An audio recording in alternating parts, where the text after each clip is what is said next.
I'm Evann Smith. I'm from Harvard University, and I presented a paper with Professor Stephen Kosak, also of Harvard, about a new database that we're assembling,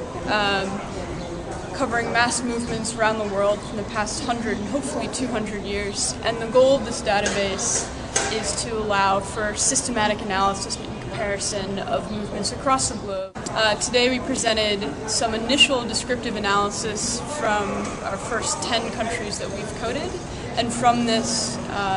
drawing from cluster analysis and some other descriptive statistics, we were able to put together a typology which shed some light on the Egyptian uprising of 2011, which we find to be an unorganized protest movement which has a number of characteristics, including the fact that it is rarely politically successful, and that when it is, it tends to remove political leaders but struggles to replace governments completely. And to conclude, we'd like to reiterate, as we did in the presentation, this is not a prediction about Egypt. It is, however,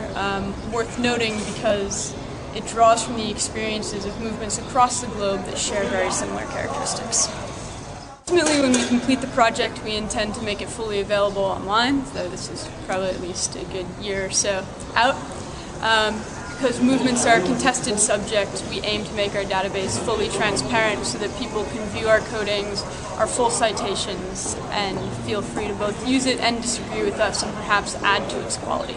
So one of the things that emerged from the panel today was the emphasis on organizations, and this is something that Professor Mustafa Khan definitely emphasized, and it's one of our primary hypotheses, and we have hesitated to emphasize it yet because we want it to be something that we're able to test as opposed to assume. But the fact that it resonated with the panel and so clearly with our discussant bodes very well, and it's something that we'll absolutely highlight in the future.